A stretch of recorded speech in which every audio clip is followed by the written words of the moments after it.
Ciao ragazzi, come va? Tutto a posto? Oggi parliamo della sicurezza. Il monowheel è un mezzo sicuro? Secondo me sì, secondo voi? Non lo so, ma intanto partiamo con la sigla!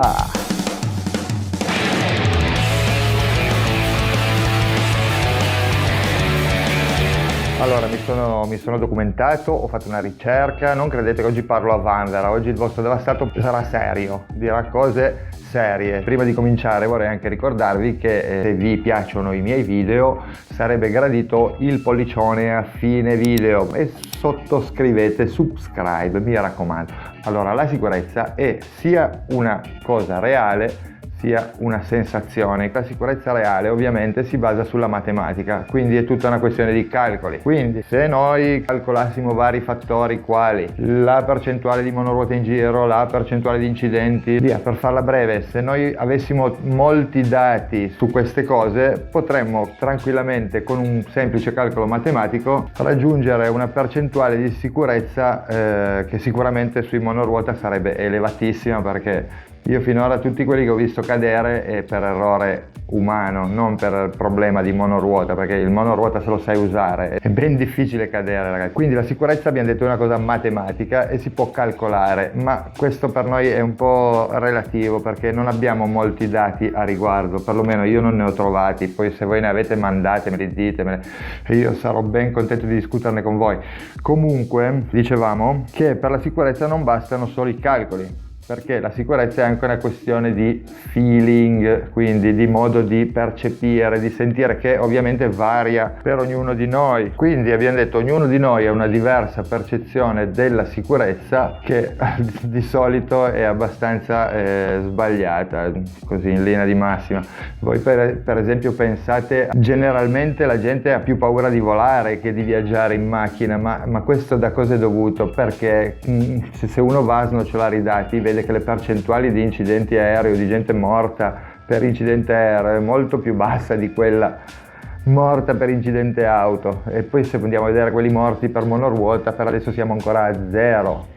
Quindi ognuno di noi ha una percezione diversa dei rischi che ci porta a una percezione diversa della sicurezza. Adesso vi faccio alcuni esempi per farvi capire come sbagliamo a calcolare la sicurezza. Allora, per esempio, sovrastimiamo i rischi spettacolari e sottostimiamo i rischi comuni. Non riusciamo a stimare bene i rischi che rientrano nella nostra realtà quotidiana. Abbiamo molta più paura dei rischi che ci riguardano personalmente rispetto a quelli che non ci toccano. Oltretutto, sottostimiamo i rischi in situazioni che noi scegliamo di percorrere. Al contrario, sovrastimiamo i rischi che arrivano da situazioni che non possiamo controllare. Inoltre, sovrastimiamo sicuramente i rischi di cui si parla spesso. Valutare correttamente un rischio è indispensabile per poterne capire il grado di sicurezza. Siete d'accordo? Nel cervello umano è l'amigdala che pensa a questa cosa. L'amigdala è quella parte del cervello che processa gli input sensoriali quali la rabbia, le emozioni improvvise, quelle cose lì, no? Mi spiego, lei reagisce subito. Per esempio, quando un animale è in una situazione di pericolo, è l'amigdala che fa subito aumentare i battiti cardiaci, la tensione dei muscoli. L'uomo però, a differenza degli animali, è dotato di corteccia cerebrale, quindi oltre a reagire impulsivamente ai rischi, li calcola, ci ragiona, diciamo. Ed ecco il primo problema che ci manda un po' in confusione. Abbiamo due sistemi per reagire ai rischi e alla sicurezza. Uno è impulsivo e reagisce subito, l'altro invece è più calmo, ragionevole, ci pensa, ci riflette. I nostri cervelli non sono computer, quindi cosa facciamo? Non possiamo calcolare tutte le situazioni che ci accadono, quindi ci affidiamo a delle scorciatoie, dei trucchetti che si chiamano in psicologia le euristiche. Ve ne menziono qualcuna. L'euristica dell'ottimismo. Praticamente siamo tendenzialmente propensi a pensare che a parità di situazioni a noi andrà meglio. Ecco perché per esempio per strada ci scandalizziamo di alcuni comportamenti altrui quando noi siamo i primi a fare le stesse cose, per esempio, no? Un'altra euristica è l'euristica del coinvolgimento. Il coinvolgimento emotivo è una di quelle cose che più influenzano le nostre decisioni e valutazioni sulla sicurezza. Pensate ad esempio quando ci sono di mezzo i nostri figli, come siamo più preoccupati, come alziamo il livello di guardia, come aumentiamo le precauzioni, mi spiego? Un'altra euristica importante da tener conto è l'euristica delle probabilità. Allora, il nostro cervello, ogni volta che dobbiamo valutare una situazione di rischio, deve effettuare velocemente dei calcoli. Però il problema qual è? Che il nostro cervello non è un computer, non è un calcolatore, non è in grado di effettuare calcoli di grandi numeri. Quindi siamo bravi a valutare situazioni che comportano pochi calcoli, piccoli calcoli, dove c'è da calcolare 1, 2, 3, poi il resto. Un'altra euristica importante è l'euristica della disponibilità. Cosa vuol dire questo? In pratica siamo propensi a prendere decisioni basati su eventi più facili da ricordare. Mi spiego? Ciò che è facilmente ricordabile rimane più fresco nella memoria e quando dobbiamo prendere una decisione è quello che noi andiamo a ricordare.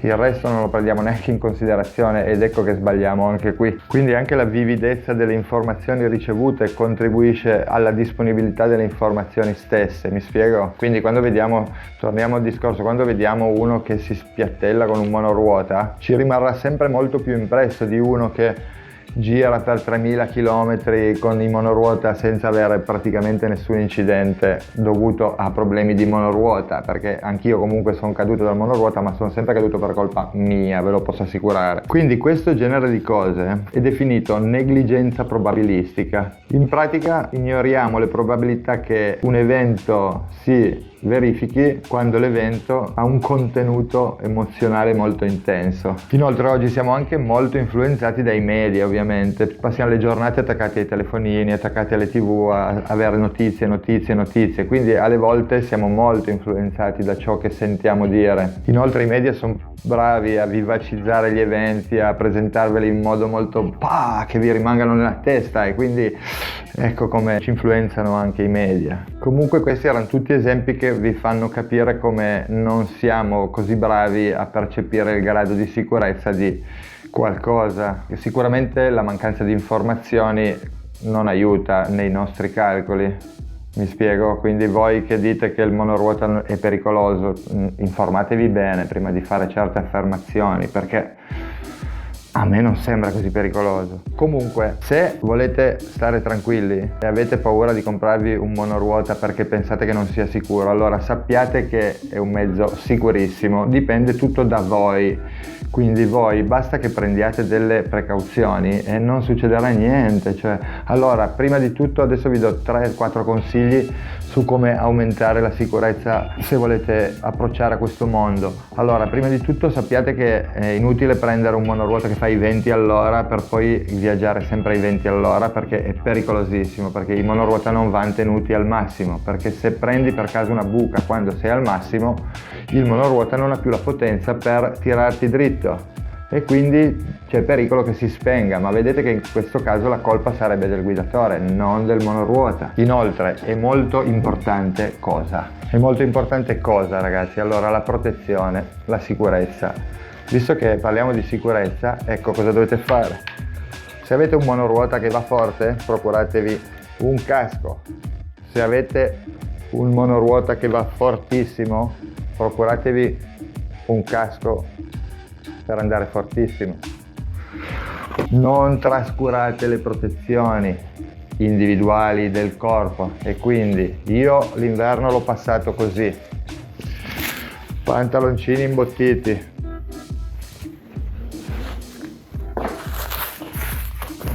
maglietta con protezioni, vedete, modificata dal sottoscritto per proteggere le spalle, e sicuramente molto importanti polsiere, perché se mai doveste cadere si gira il polso, perché mettete giù le mani d'istinto e quindi potrebbe girarsi il polso.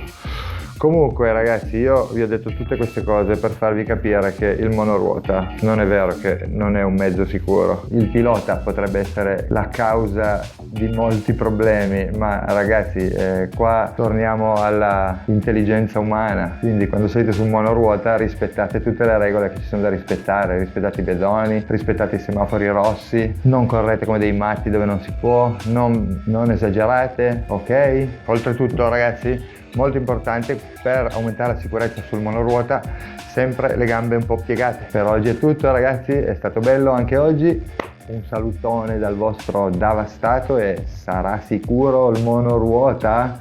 Per me sì, lo è. Ragazzi non dimenticate like e subscribe. Bella raga, ciao!